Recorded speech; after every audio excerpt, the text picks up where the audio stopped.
আসসালামু আলাইকুম। অনলাইন ক্লাসের পক্ষ থেকে সবাইকে স্বাগতম। অনলাইন ক্লাসের ধারাবাহিক প্রক্রিয়া আজকে আলোচনার বিষয় হলো ষষ্ঠ শ্রেণীর চারুপাঠ বইয়ের ৩৪ পৃষ্ঠার অর্থাৎ আকাশ গল্পের বহু নির্বাচনী প্রশ্ন এবং সৃজনশীল প্রশ্ন দেখব। যারা এর আগের ক্লাসগুলো দেখুনি দেখে আসার অনুরোধ রইল। তো চলো আমরা প্রথমে বহু নির্বাচনী প্রশ্নগুলো দেখে নিই। ১ নম্বরে দেওয়া আছে রাতের আকাশ সচরাচর কী রঙের হয়? উত্তর গ কালো রঙের হয়। ২ মহাকাশযান থেকে এখন জানা সম্ভব হচ্ছে ১ আবহাওয়ার অবস্থান, ২ জ্ঞান বিজ্ঞানের অগ্রগতি, ৩ বিভিন্ন দেশের ফসল উৎপাদনের অবস্থা। উত্তর হচ্ছে খ ১ ও ৩। উদ্দীপকটি পড়ো এবং ৩ ও ৪ নম্বর প্রশ্নের উত্তর দাও। ফাইম মনে করে আকাশের রঙের ভিন্নতা খেলার খুশি মতো হয়ে থাকে, কিন্তু পলির ধারণায় এই রঙের ভিন্নতার পিছনে কোনো বৈজ্ঞানিক যুক্তি রয়েছে। ৩ আকাশ প্রবন্ধে কোন বাক্যটি পলির ধারণাকে সমর্থন করে? ক সকাল দুপুর সন্ধ্যা আকাশের রং হুবহু একরকম থাকে না। খ আকাশটা পরতে পরতে ভাগ করা। গ খোলা জায়গায় মাথার উপরে দিন রাত আমরা আকাশ দেখতে পাই। গ বায়ুমণ্ডলে নানা গ্যাসের অণু ছড়িয়ে আছে বলে আকাশ নীল দেখায়। উত্তর হচ্ছে ঘ বায়ুমণ্ডলে নানা গ্যাসের অণু ছড়িয়ে আছে বলে আকাশ নীল দেখায়। ৪ নম্বর আকাশ প্রবন্ধ অনুযায়ী ফাইমের ভাবনাটি ১ অবাস্তব, ২ প্রাচীন, ৩ অযৌক্তিক। উত্তর হচ্ছে ক ১ ও ২। এবার চলো আমরা সৃজনশীল প্রশ্নটি দেখে নিই। রফিক সাহেব একজন চিকিৎসক। চিকিৎসা করার পাশাপাশি তিনি রোগীর স্বজনদের রোগশোকের খবর নিতেন। হাত দিয়ে রোগীর মাথা, কপাল, পেট টিপে রোগ নির্ণয় করে তিনি ঔষধ দিতেন। আধুনিক পদ্ধতির রোগ নির্ণয় করতে বললেও তিনি তার পদ্ধতিকে উপযুক্ত মনে করতেন। রফিক সাহেবের ছেলে সুমন এখন বিখ্যাত চিকিৎসক। সুমন সাহেবের রোগ নির্ণয়ের প্রক্রিয়া ভিন্ন। আল্ট্রাসোনোগ্রাফি, ইসিজি, এক্স রে ইত্যাদির মাধ্যমে রোগ নির্ণয় করে তিনি চিকিৎসা করেন। আধুনিক ধ্যান ধারণা এবং গবেষণায় বিজ্ঞানের জগৎ ব্যাপক গতি এনে দিয়েছে। তো চলো আমরা ১ নম্বর প্রশ্নের উত্তরটা দেখে নিই। ক নাম্বার দেওয়া আছে চাঁদোয়া অর্থ কী?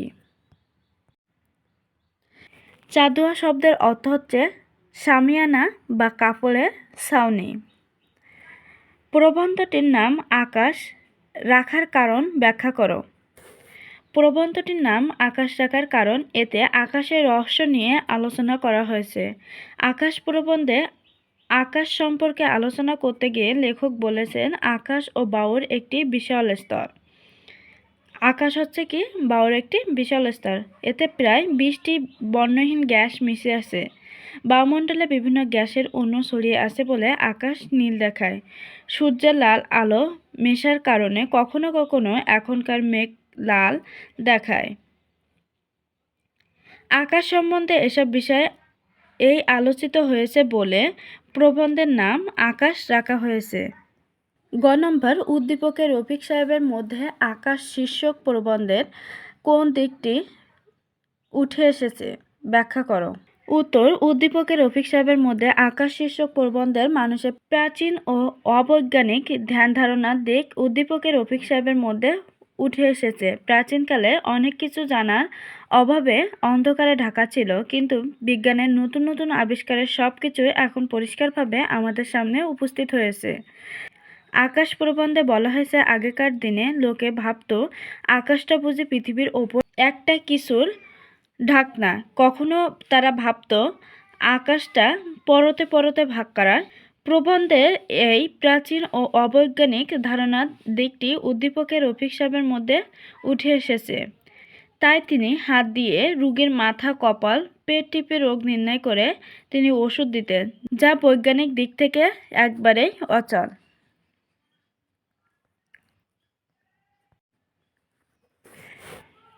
ঘ নম্বর আধুনিক ধ্যান ধারণা ও গবেষণায় বিজ্ঞানের জগতের ব্যাপক গতি এনে দিয়েছে মন্তব্যটি যথার্থ।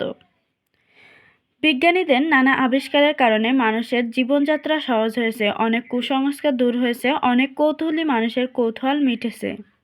উদ্দীপকে সুমন সাহেব একজন বড় ডাক্তার। পিতার প্রথাগত পদ্ধতি থেকে তার রোগ নির্ণয়ের পদ্ধতি ভিন্ন। আল্ট্রাসোনোগ্রাফি, ইসিজি, এক্স-রে ইত্যাদির মাধ্যমে রোগ নির্ণয় করে তিনি চিকিৎসা করেন। বিজ্ঞানের নানা আবিষ্কার তিনি কাজে লাগান। আকাশ প্রবন্ধে আগেকার দিনে মানুষের আকাশ সম্পর্কে যে ধারণা ছিল সেটা বিজ্ঞানের আবিষ্কারের ফলে পরিবর্তন হয়েছে। আগে বিজ্ঞানীরা পরীক্ষা নিরীক্ষা করতে শূন্যে বেলুন পাঠিয়ে, আর আজ মানুষ নিজে মহাকাশযান চড়ে বিভিন্ন পরীক্ষা চালাচ্ছে। উদ্দীপকে সুমন সাহেবের পুরনো ধ্যান ধারণার বদলে চিকিৎসা ক্ষেত্রে বিজ্ঞানের অবদান প্রতিষ্ঠান করেছে। আকাশ প্রবন্ধে ও বিজ্ঞানীদের নতুন আবিষ্কারকে গ্রহণ করার মানসিকতা দেখা যায়। তাই প্রবন্ধ ও উদ্দীপকের উভয় ক্ষেত্রে প্রশ্ন উক্ত মন্তব্যটি যুক্তিসঙ্গত। ধন্যবাদ সবাইকে সাথে থাকার জন্য। পরবর্তী ক্লাস দেখার জন্য আমন্ত্রণ রইল। যারা এখনও চ্যানেলটিকে সাবস্ক্রাইব করেনি দ্রুত সাবস্ক্রাইব করে পাশে থাকুন। ধন্যবাদ সবাইকে।